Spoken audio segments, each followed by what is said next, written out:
Test করে দেখছি। দারুণ হয়েছে।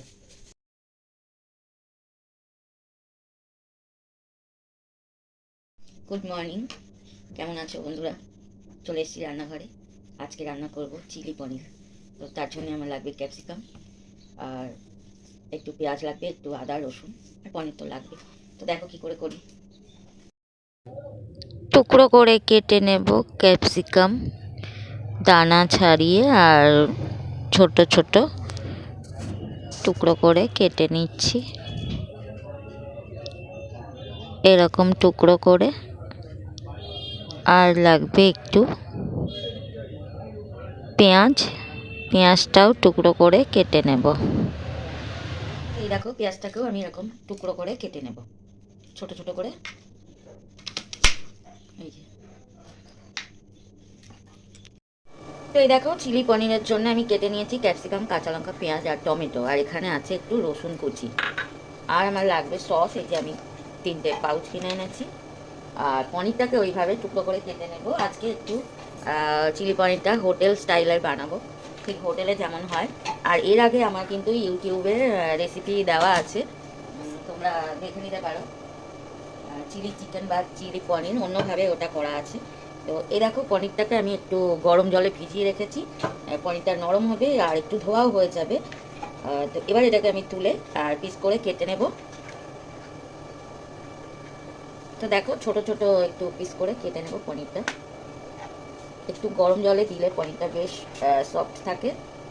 তো ওই জন্য উষ্ণ গরম জলে একটু নুন দিয়ে আর আমি ভিজিয়ে রেখেছিলাম। এবার এটাকে মাঝখান দিয়ে একটা কাট করব।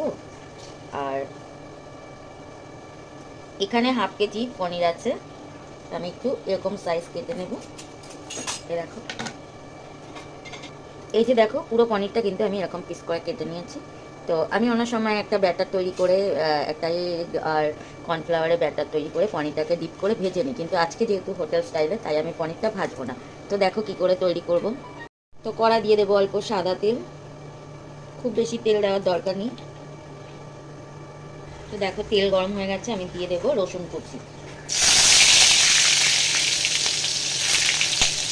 তো এর মধ্যে দিয়ে দেবো একে একে এই সব সবজিগুলো। এটা খুব বেশি ভাজার দরকার নেই। দিয়ে দিচ্ছি পেঁয়াজ, কাঁচা লঙ্কা, ক্যাপসিকাম, টমেটো।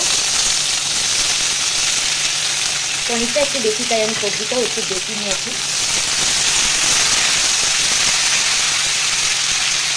খুব বেশি ভাজার দরকার নেই, এগুলো একটু ক্রিস্পি থাকলে ভালো লাগবে। ক্যাপসিকাম খুব বেশি ভাজলে কিন্তু ভালো লাগে না। দিয়ে দিচ্ছি নুন,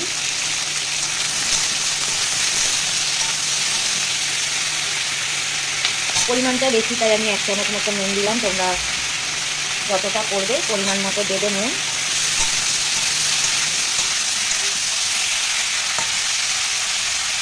তো হালকা করে ভেজে আমি এর মধ্যে দিয়ে দেবো সব সসগুলো।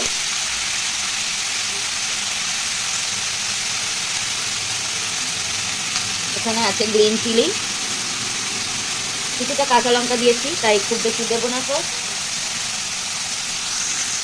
সয়া সস, সয়া সসটাই একটু বেশি লাগবে। আর দেবো কিছুটা টমেটো সস।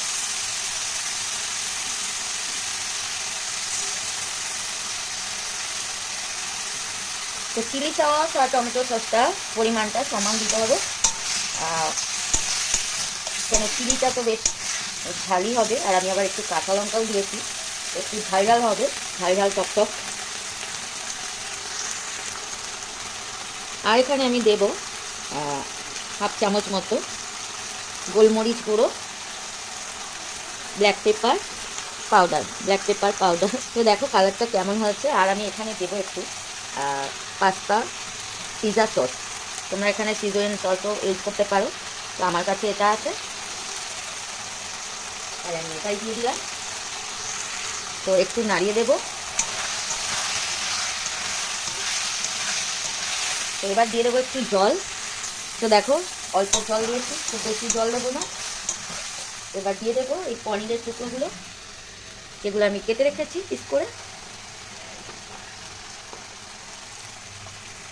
তো 10 মিনিটে রান্না হয়ে যাবে।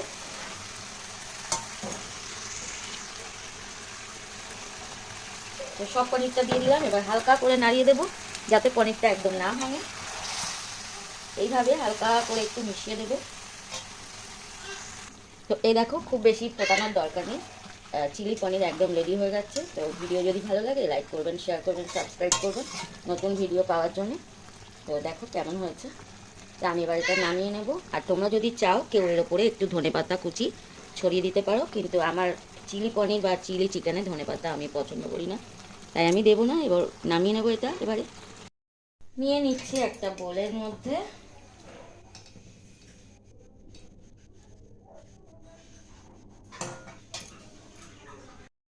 একদম রেডি হয়ে গেছে চিলি পনির। চিলি পনির একদম রেডি হয়ে গেছে। এই দেখো, যদি ভিডিও ভালো লাগে সবাই লাইক করো প্লিজ, আর আমার পাশে থেকে ওকে টাটা। রেসিপি কিন্তু রুটি, পরোটা বা রাইসের সঙ্গে ভালো লাগবে। ও এরকম চিলি পনির হলে আর কি চাই। কত সফট দেখো, এই দেখো, দেখে বুঝতেই পারছো।